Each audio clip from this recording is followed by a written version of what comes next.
Sa halip na dumiretso, iniliko ni Arvin sa kaliwang direksyon ng sasakyan.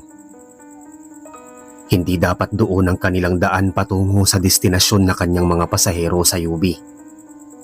Pero maging ang mga pasahero ay tila walang angal sa ginawa niya. Lahat sila pare-parehong walang kibo at emosyon sa mga muka. Dere-deretso lang na nagmaneho si Arvin sa daang yon hanggang sa marating nila ang isang bahay na lubhang may kalumaan na. Base sa bakbak ng mga pintura, sirang mga bintana at matatangkad na mga damong halos sumakop na sa paligid nito. Pagkababa ni Arvin sa UB, sumunod na rin sa pagbaba ang mga pasahero niya. Sabay-sabay silang naglakad patungo sa loob ng bahay. Pawang mga walang imik, mga walang emosyon, ni hindi kumukurap ang mga mata o gumagalaw ang mga labi. Pagkabukas ni Arvin sa pinto, lumikha yun ng matinding langit-ngit na umalingaw-ngaw sa buong paligid. Tahimik silang pumasok sa loob. Hindi na nila alintana ang mga sapot at alikabok na namumugad sa paligid. Ni hindi na nila binigyan ng pansin ang mga antigong kagamitan na mukhang naaagnas na rin sa dami ng mga pinagdaanang panahon. At higit sa lahat, wala rin silang naging reaksyon sa nakahilerang mga bangkay at kalansay sa paligid. Tila hindi lang sila ang unang mga tao na pumasok doon. Pagkarating nila sa malawak na sala, sabay-sabay silang umupo doon kasama ang ilang mga agnas na bangkay. Halos lahat ng mga bangkay roon ay may patalim na naiwan sa kani-kanilang mga pwesto. Sa pagkakataong yun, bahagyang namilog ang mga mata ni Arvin, pati ng mga kasama niya. Lahat sila itinuunang paningin sa isang bagay na nasa harapan nila. Tila ito ang nag-udyok sa kanila para pumunta roon. Biglang gumalaw ang isang kamay ni Arvin. Dinampot ang patalim na nasa tabi ng isang bangkay. Naging marahas ang sumunod na eksena. Walang pag-aalinlangang pinagsasaksak ng lalaki ang kanyang sarili. Sinundan din siya ng mga kasama niya. Isa-isang nagsidamputan ng patalim ang mga ito at sinaksak sa kanilang dibdib, leeg, ulo at mata. Ang isang babae ay hiniwa pa ang bibig nito habang pilit pinapasok ang patalim sa dulo ng lalamunan nito. Ang iba namang naubusan ng patalim ay kumuha na lang ng kung ano-anong mabibigat na bagay sa paligid at yun ang ipinangpukpok nila sa kanilang mga sarili. Binasag din ng iba ang natitirang mga buong bintana at yun ang pinangsasaksak sa katawan. Lahat sila nagpakamatay. Dinukot ang sariling mga laman, utak at puso hanggang sa kusa silang bumagsak sa sahig at naging kabilang na rin sa mga bangkay. Kinabukasan din, laman na ng headline ang panibagong grupo na napadpad sa kinatatakutang bahay para magpakamatay. Nakilala ang isa bilang si Arvin Espejo, isang UB Express driver. At ang mga kasama naman nito ay natuklas ang mga pasahero din nito ng araw na yon. Lahat sila pawang hindi magkakakilala. Pero sa isang iglap, biglang nagkaisa para magpunta sa bahay na yon. Dito muling nawasak ang naunang mga teoryang nabuo ng otoridad. Ang akala nila noong una, mga grupo lang na may masasamang balak ang tila hinahatak ng bahay na ito para magpakamatay doon. Pero ngayon, random na ang pagkuha ng mga buhay. Lalo nitong pinasikip ang utak ng mga kapulisan. Hindi na nila alam kung paano patutuldukan ang misteryong ito.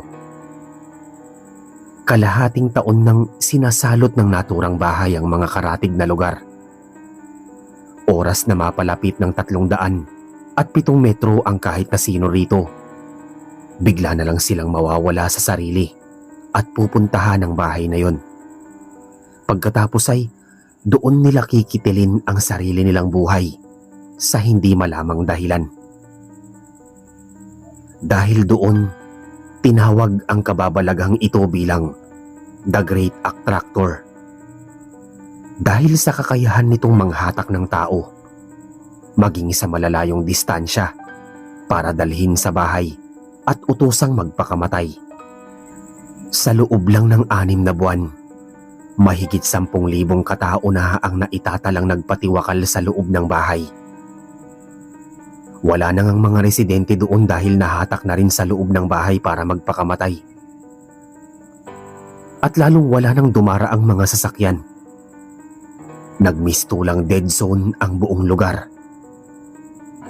Dahil dito, napilitan ang mga otoridad na magsagawa ng panibagong ruta para sa mga pampublikong sasakyan upang maiwasan silang mahatak ng The Great Attractor.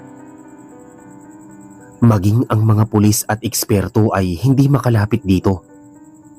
Kaya nga hanggang ngayon, hindi nila alam kung ano ba ang mayroon sa bahay at ganoon na lang kalakas ang puwersa nito para manghatak ng tao.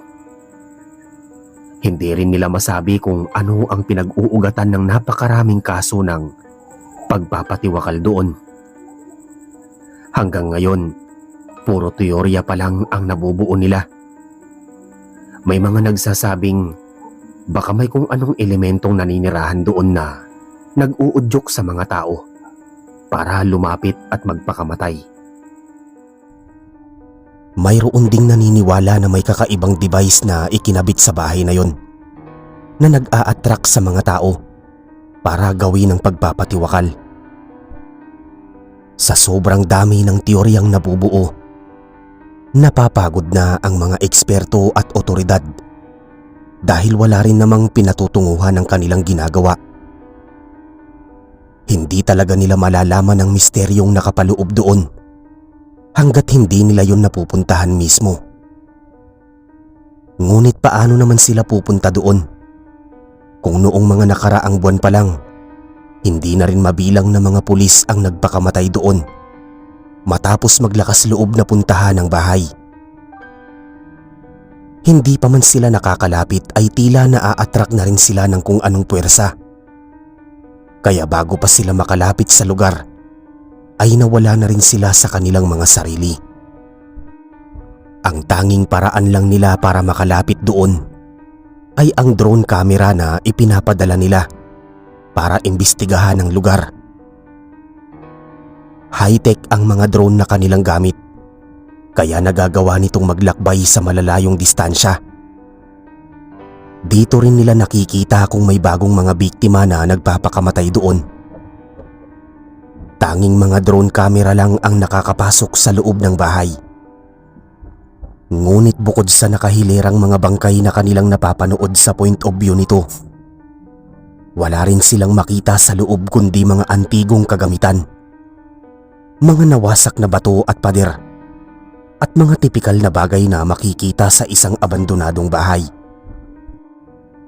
Hindi nila alam kung alin doon ang pwede nilang paghinalaang nag-uudyok sa mga tao para magpakamatay. Kung isa ba itong elemento na may katawang lupa o isang puwersa na hindi nakikita. Ano nga ulit yung isa mo pang sinabi kanina? Tanong ni Fernan sa isang kasama. Kabilang siya sa grupo ng mga ekspertong nagsasagawa ng sariling investigasyon sa pagtuklas sa misteryo ng The Great Attractor. Nabalitaan ko sa report ng mga pulis na lahat daw ng bangkay na nagsusuicide doon ay mabilis na naaagnas at nalulusaw. As in, napakabilis daw ng proseso. It will just take 3 to 5 days bago sila maging abo. Sagot naman ng kasamahan niyang si Katrina. Napatango si Fernan. Matagal na kasing gumugulo sa isip niya kung paano magkakasya sa loob ng bahay ang 10,000 katao na itinala ng mga pulis na nagpakamatay daw doon. May nakita na ba silang something sa loob na pwedeng maging cause nito? As of now, wala pa rin po sir. Hindi kasi sapat ang mga drone camera para imbestigahan ang lugar. Kailangan talaga na may pumunta doon para maghanap at mag-imbestiga. Which is napaka-imposibleng mangyari. Dahil alam naman natin kung gaano katindi ang The Great Attractor. Oo, alam ko yan. Kaya nga kailangan natin ng paraan para makapasok doon. Or somehow makahawak man lang ng mga bagay doon. Dahil sa tingin ko, nandoon lang sa bahay na yun ang sagot. Kailangan nating gumawa ng something na magti-trigger sa kung anumang puwersa ang nandoon. Para i-reveal ang sarili niya. Pero sir, sigurado po ba kayo na may anyo o katawan yung sinasabi nyo? Paano kung tama nga yung isang teorya na hindi talaga nakikita yung puwersa na gumagawa nito? That's why we need to find a way to enter that house. Pero paano naman po? Ayon sa mga nakausap kong eksperto sa siyensya, may kakaibang gravity raw na nagdadala sa mga tao doon. The hiding force in that house is acting like a gravitational attraction that contains a hajmas, exerting a powerful gravitational pull on the surrounding people. So what do you think, sir? Sa tingin mo, alien ang gumagawa nito? Posible. Sabay hit-hit ni Fernan sa sigarilyo. Pero hanggat walang matibay na ebidensya, ayoko munang gumawa ng any conclusions. Pero base sa mga nalalaman natin ngayon, malakas ang kutob ko na may kung anong nilalang ang gumagawa ng gravitational pull na ito. Lalo na't sa tao lang ito umiepekto. Sa tingin ko tama po kayo sir. Naupo na rin si Katrina sa tabi niya. Base na rin sa mga previous report na inilabas, sinubukan nilang magpadala ng hayop malapit sa bahay. Pero wala namang masamang nangyari sa kanila. Nakakalabas-pasok pa nga ang mga ligaw na pusa doon. At kahit yung mga drone cameras na pinapadala nila, hindi rin naaapektuhan. Mukhang sa tao lang talaga gumagana yung side effect na gravity na ito. Parang gusto ko na talagang paniwalaan na alien ang gumagawa nito eh. Napabuntong hininga si Fernan, saka sumandal sa kanyang swivel chair. I think I have an alternative plan. Napalingon sa kanya si Katrina. Ano po yun sir? Pwede ka bang gumawa ng research about sa bahay na yon? Alamin mo kung sino ang mga nagmay-ari nun. Sigurado akong may makukuha tayong information. Dahil 6 na buwan pa lang naman mula nang magsimula ang The Great Attractor sa bahay na yon. And as far as I remember, may caretaker pa raw na nagbabantay doon bago pa man mangyari ang lahat ng ito. At mula nang umalis ang caretaker na yon, doon na nagsimula ang lahat. Copy yan, sir. At yun nga ang ginawa ni Katrina. Sa loob ng mahigit 3 araw na kanilang pananaliksik, nahanap din nila ang pagkakakilanlan ng caretaker na sinasabing huling nangalaga sa bahay bago pa magsimula ang kababalaghan doon. Pinuntahan nila ito sa probinsya nito. Buti na lang ay hindi sila nahirapang hanapin ito at maluwag din silang tinanggap ng lalaki sa bahay nito.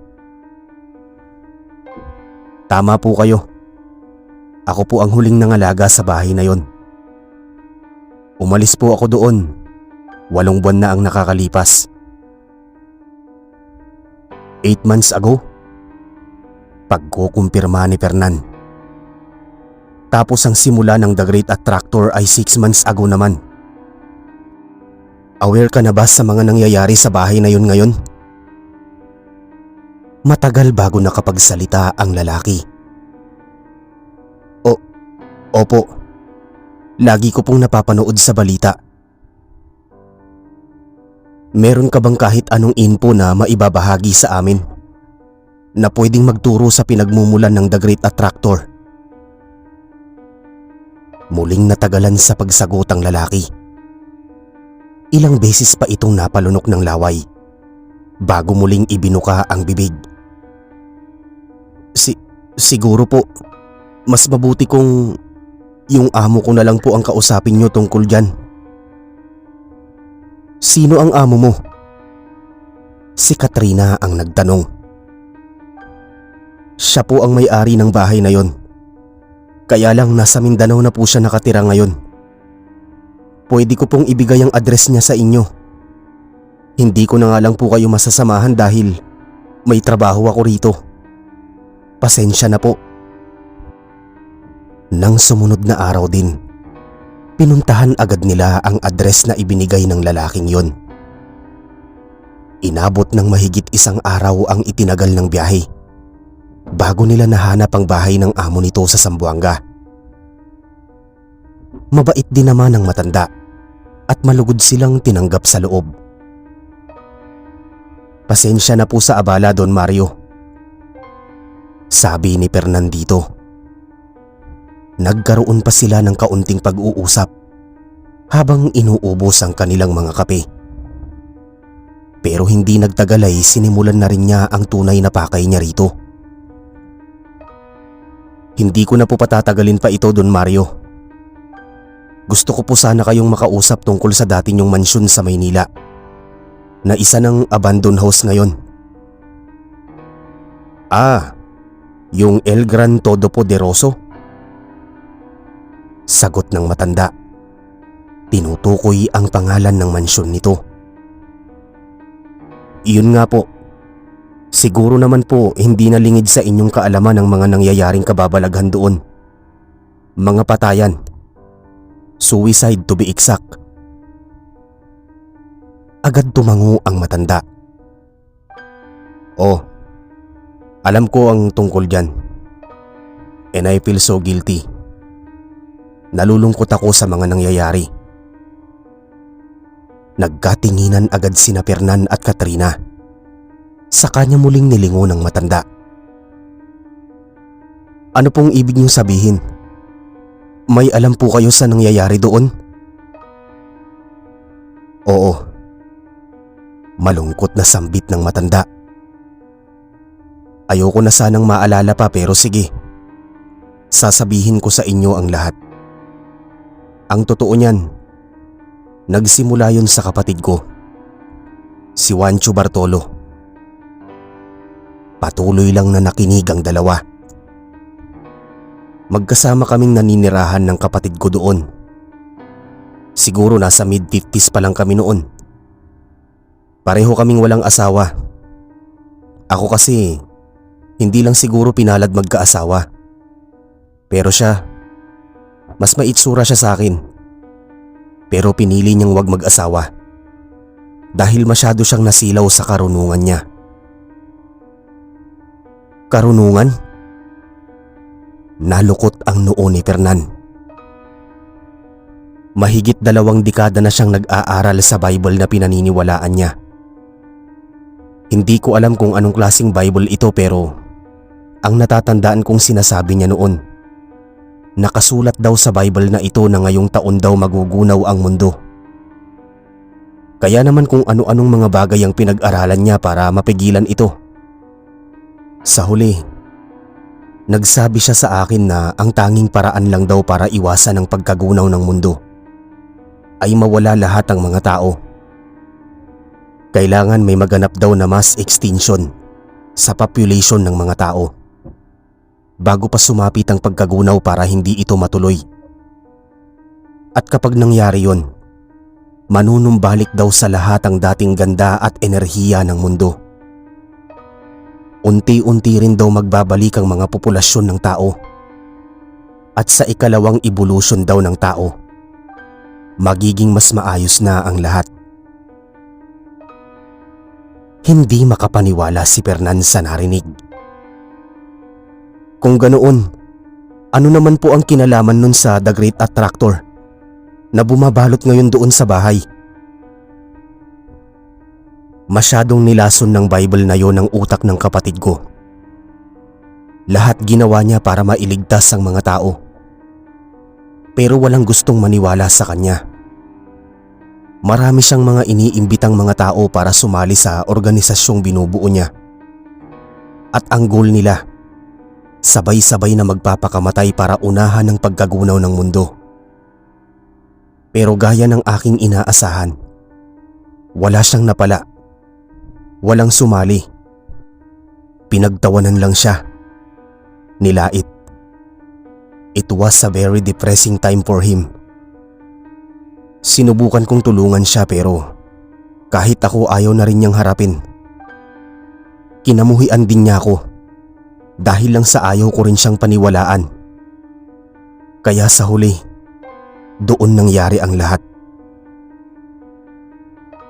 Bahagyang nanlaki ang mga mata ni Fernan.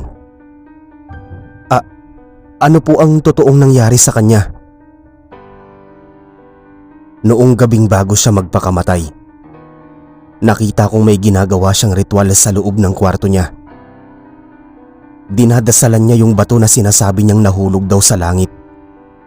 Parang bulalakaw. Muling nagkatinginan ng dalawa. Ano po ang meron sa bulalakaw na yon? Noong magbakasyon kasi siya sa probinsya ng kaibigan niya, may bumagsak daw na bulalakaw noon. Siya raw ang nakapulot sa batong yon at inuwi niya rito sa amin. Yung bato na yon, yun daw yung sinasabi sa Biblia na maghahatid ng pagkagunaw sa mundo. Wala akong masyadong alam tungkol sa bato na ito. Pero ang huli kong natatandaan, ito yung nakita kong dinadasalan niya bago siya nagpakamatay. Biglang may naalala si Katrina. Sir, wala ba kayong natatandaan doon sa footage ng drone camera? Di ba parang may bato yata sa bandang sala ng bahay? Nakahalo pa sa mga natibag na pader. Alam ko may bato noon eh. Doon pa nga nakapalibot yung mga bangkay. Akala ng iba, normal na bato lang. Kaya siguro hindi nila napaghihinalaan. Tama kayo. Kung titignan mo talaga, parang normal lang na bato yun. Pero yun mismo ang batong bumagsak sa langit na nakuha ng kapatid ko. Malakas ang kutob ko na may kinalaman yung ritual na ginawa niya para magkaganoon ang mga tao. Dahil siguro sa walang gustong maniwala sa kanya, napilitan siyang gumawa ng ganoong bagay para puwersahin ang mga tao na magpakamatay din, gaya ng ginawa niya. Napahinga ng malalim si Fernan. Sa hindi malamang dahilan, ay bigla na lamang nanindig ang balahibo niya sa mga natuklasan.